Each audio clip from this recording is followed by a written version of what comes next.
Pension కానుక పథకాన్ని ప్రస్తుత ప్రభుత్వం వచ్చేసి ఎన్టీఆర్ భరోసా పెన్షన్గా అయితే మార్చడం జరిగింది.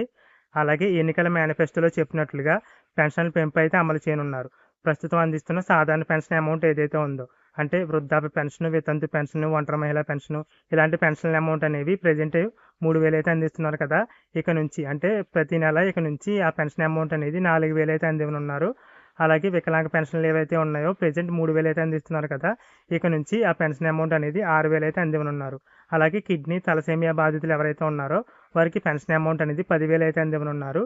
అలాగే పూర్తి అంగవైకల్యం ఉన్నవారు ఎవరైతే ఉన్నారో వారికి పెన్షన్ అమౌంట్ అనేది ఇక నుంచి 15,000 రూపాయలు అయితే అందివ్వనున్నారు. ఇక పెన్షన్ల పెంపు విషయానికి వచ్చేసినట్లయితే సాధారణ పెన్షన్ విషయంలో క్లారిటీ అయితే ఉంది కానీ వికలాంగ పెన్షన్ విషయంలో మాత్రం పూర్తి క్లారిటీ అయితే రాలేదు. ఇక ఆ వివరాలు చూసినట్లయితే ప్రజెంట్ సాధారణ పెన్షన్ చూసినట్లయితే జూలై నెల నుంచి 4,000 అయితే ఇవ్వనున్నారు కదా.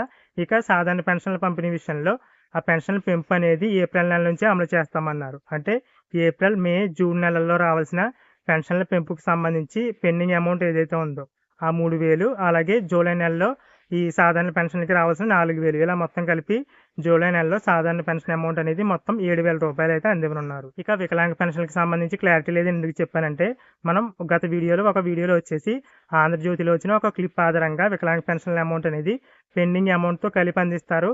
అదేవిధంగా ఈ అమౌంట్ మొత్తం కలిపితే 15,000 అయితే జూలై నెలలో అందిస్తారనేది చెప్పుకున్నాం. కానీ తర్వాత దానికి సంబంధించి అప్డేట్ అయితే రాలేదు కాబట్టి అది నిజం కాకపోవచ్చు అనేది చెప్పుకున్నాం. కానీ ఈరోజు వచ్చిన న్యూస్ పేపర్లో దాదాపు ఈనాడు, ఆంధ్రజ్యోతి, ఆంధ్రప్రభ, సాక్షి ఇలా అన్ని న్యూస్ పేపర్లను కూడా వికలాంగ పెన్షన్లు అనేవి జూలై నెలలో 12,000 నుంచి అంతకంటే ఎక్కువ అమౌంట్ అయితే అందిస్తారని అయితే రాశారు. అంటే వికలాంగ పెన్షన్ల అమౌంట్ కూడా ముందు ఏదైతే పెండింగ్ అమౌంట్ ఉందో ఆ అమౌంట్ కలిపిస్తామనేది చెప్పారు. అంటే జూలై నెలలో వికలాంగ పెన్షన్కి రావాల్సిన అమౌంట్ వచ్చేసి 6,000 అంతకంటే ఎక్కువ వస్తున్నాయి కదా. అదేవిధంగా ఆ అమౌంట్తో పాటు పెండింగ్ అమౌంట్ అయినా కొంత అమౌంట్ అయితే కలిపి వికలాంగ పెన్షన్దారులు ఎవరైతే ఉన్నారో వారందరికీ కూడా జూలై నెలలో వికలాంగ పెన్షన్ అమౌంట్ వచ్చేసి 12,000 అయితే అందిస్తారని చెప్పారు. అలాగే కొన్ని రకాల వికలాంగ పెన్షన్లు వచ్చేసి అంటే పూర్తి అంగవైకల్యం ఉన్న వారికో లేదంటే ఇతర పెన్షన్దారులకి ఇంకొంచెం ఎక్కువ అమౌంట్ అయితే రావచ్చు అన్నట్లుగా ఆ న్యూస్ పేపర్స్లో అయితే రాశారు. ఈనాడు న్యూస్ పేపర్లో వచ్చిన ఒక క్లిప్ అయితే చూపిస్తాను చూడండి.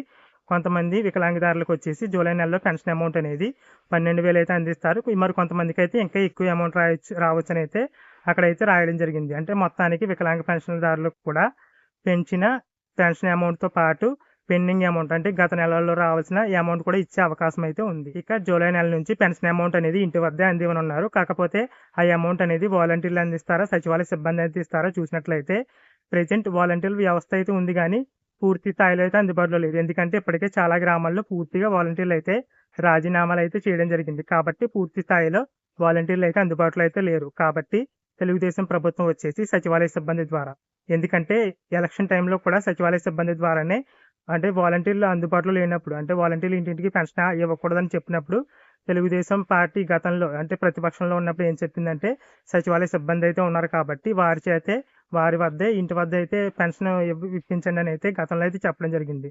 కాబట్టి ప్రజెంట్ వాలంటీర్ వ్యవస్థ పూర్తి స్థాయిలో అందుబాటులో లేదు కాబట్టి తెలుగుదేశం ప్రభుత్వం ప్రస్తుతం వచ్చేసి వాలంటీర్ వ్యవస్థ పూర్తిగా ఏర్పడే వరకు కూడా సచివాలయ సిబ్బంది ద్వారానే ఇంటి వద్దే పెన్షన్లు అయితే పంపిణీ చేసే అవకాశం అయితే ఉంటుంది.